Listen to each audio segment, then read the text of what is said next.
Okay, so just been messing around with the new Photoshop with some of its AI stuff on the job. And wow, holy moly, it's pretty impressive. So what I thought I'd do is show the technique that I've sort of come up with, which is, I mean, this is a nice model made by, I think, a French guy. I got it from Sketchfab.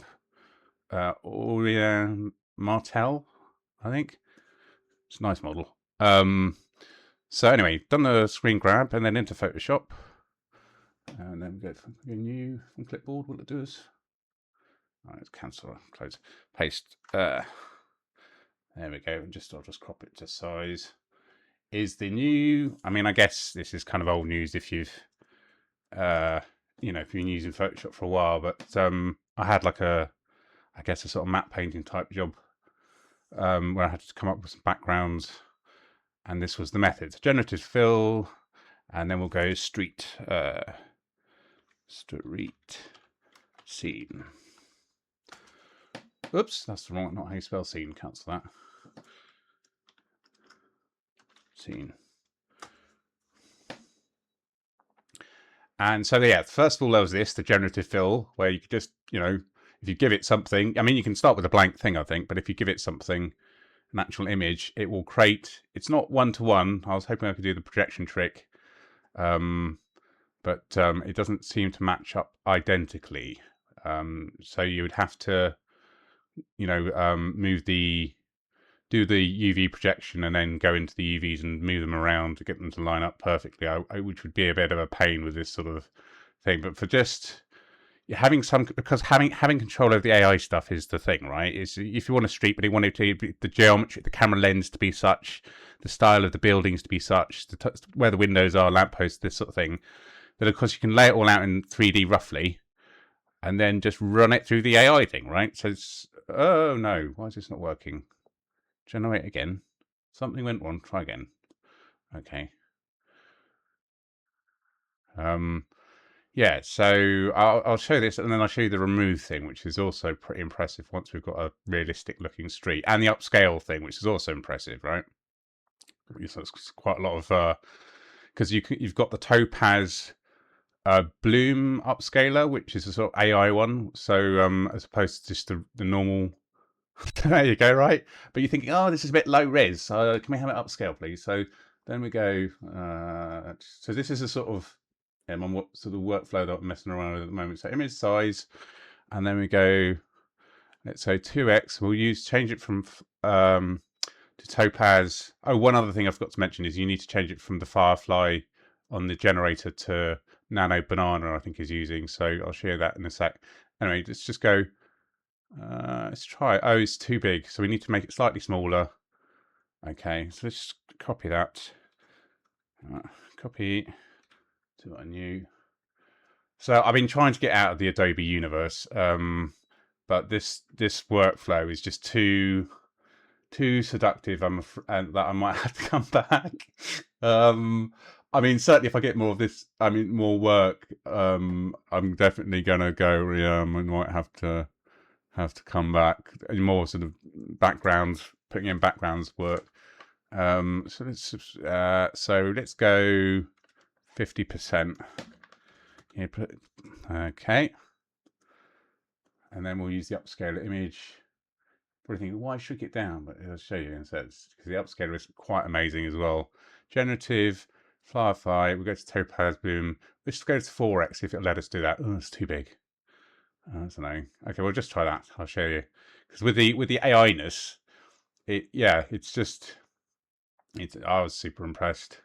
It just adds, you get the resolution then, because this is a problem. The problem with a lot of the AI stuff I was finding is you need to upscale them to actually make them usable in a sort of production level because of the sharpness just isn't there, or you cut out little tiles and get movement in Kling. So let's say you wanted the cars moving, I'd cut out a little HD chunk and I'd say make car move or make trees move and then comp it all together. I'm going sort of the fusion route, but now that it's sort of, I mean, because Adobe, Photoshop and After Effects are great. I just, but I've been trying to get into Fusion more, and I think I'm probably faster now in Fusion. Right, that's pretty impressive.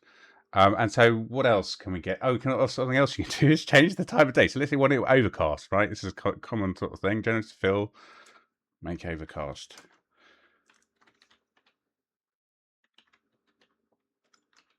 Or rainy or something, right? Oh, this is where you change it here. So I'm going with a Nano Banana. Haven't tried Flux one, but I think Nano Banana Pro is the sort of latest. You know, it sort of changes every week, I guess. You know, which is the best. I mean, it depends what you want to do, but if you want to remove stuff, like let's say we want to remove that weird car thing, I'll show you in a sec. That one looks quite nice, but this one doesn't look so great. And it also, you know, in Kling, you can make people walk around and stuff. It's just like really, I mean, you have to watch out for AI awareness. They don't turn into a lamppost or a bin or something. So there is that. But yeah, it's a pretty nifty workflow. I mean, I'm in two minds whether to release this video because it's a bit, well, the whole AI thing is a bit problematic to say the least. But I can't, you know, it's a useful. It'd be foolish not to use it, I think. Just out of principle. I mean, maybe it sounds a bit bad, but oh no, why is it not doing it? Come on, show me up. It worked fine before. Let's try giving it. Maybe it's the resolution. This is the thing, is I've upscaled it, you see, so it might think, oh, it's too much, but it seems to work quite well. I mean, even, you know, I think sort of you can't really go as it's past 4K, then it starts to complain, I think.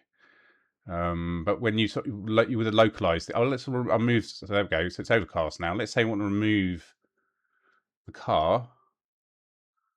Okay. Remove. There we go.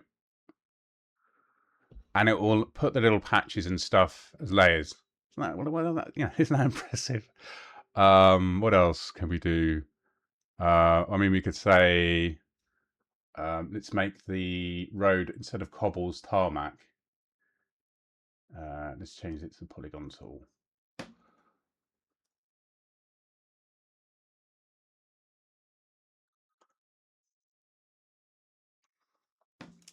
Make road tarmac.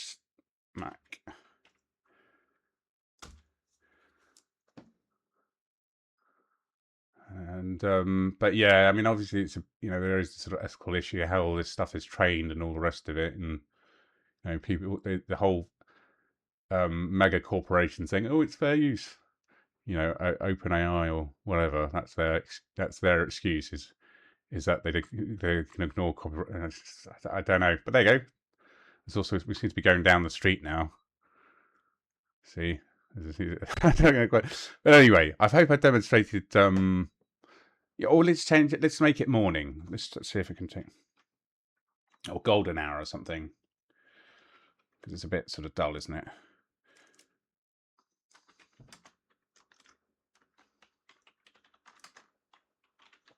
Okay. Golden hours. That's dawn or dusk. Where the light is, the sun is, light is quite orange and the shadows are quite blue and long, and it makes things look quite pretty and dramatic. So that's why. But you only get like an hour, right, of the sunset or the sunrise. So, I mean, depending where you are, if you're up in Iceland, I think you can get sun. They have a almost 24-hour sun or something, don't they? It's like. Okay, I'm gonna stop the video there. But yeah, so fun in Photoshop, generative AI. Yeah, it is handy. I'm not gonna lie. So there we go. That's it.